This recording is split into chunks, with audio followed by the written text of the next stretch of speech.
just show you this quickly before I actually get set up properly.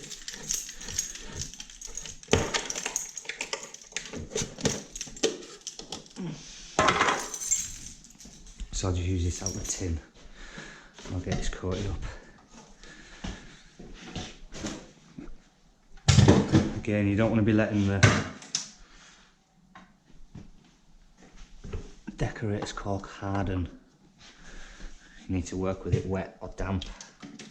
Damp at best. If it hardens, we're going to be leaving some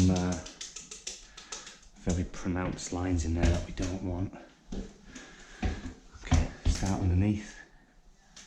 A nice, generous helping under there. This won't run like an oil because it's water based. Just forcing it right under.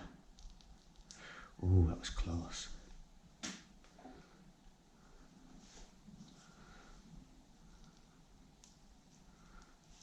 Right under there. All the way across. From that little corner back out. Pushing it all up there with the sash brush. There we go. Now all the way across.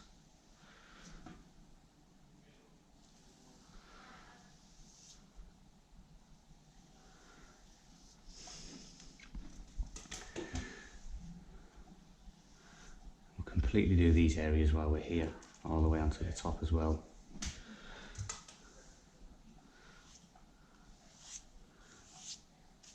Now this water-based stuff dries so fast.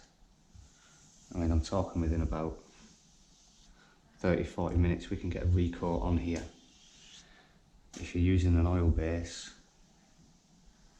it will want to completely harden overnight. And if that is the case, I would just tend to try the best you can with a sash brush of just cutting in as close to this tape line as you can. I'm just going to go over this once with this brush lightly, trying to minimise the brush strokes, and now on to the next bit.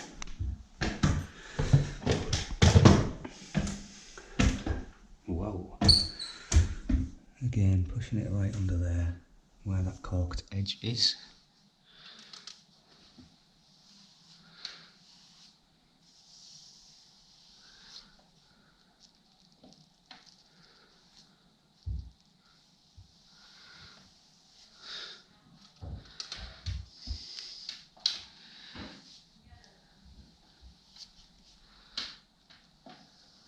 Good application under there. And what I'm going to do is I'm actually going to move the top of this along at the same time.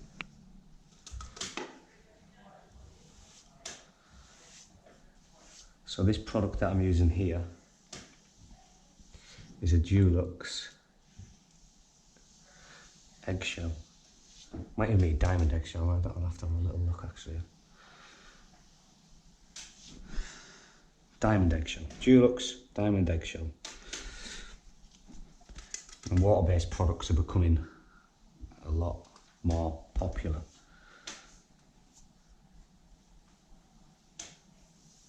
I do still prefer an oil, I must say.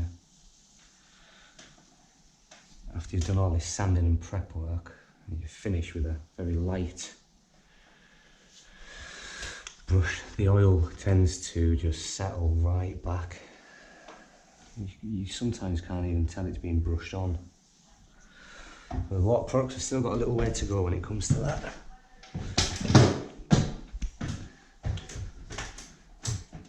So you can just see what we're doing here.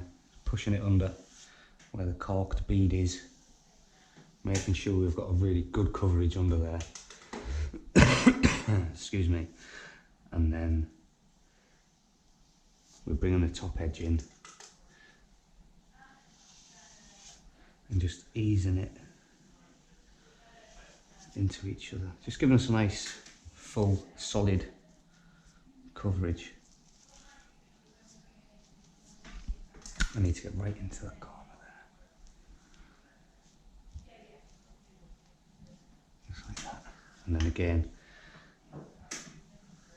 just lay it off nice and lightly into that other one.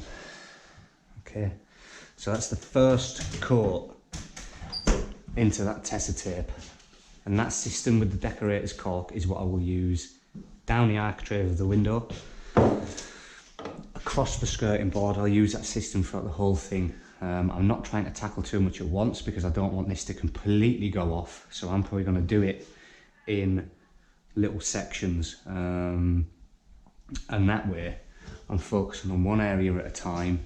The tape isn't going to be on the walls for too long, because I find sometimes if the tape's on there for too long, you just run a much higher risk of pulling the paint off behind it. So just focus on smaller areas rather than hitting the whole thing, because that will then make the areas you've just done harden too much, and it won't leave you with the desired finish that I'm trying to get you to achieve anyway. So I'll do another video once I've second coated this, because I'll be doing it in the same manner, and then I'll do the other video of when I'm actually pulling this tape off, and hopefully you get to see the results that I am expecting.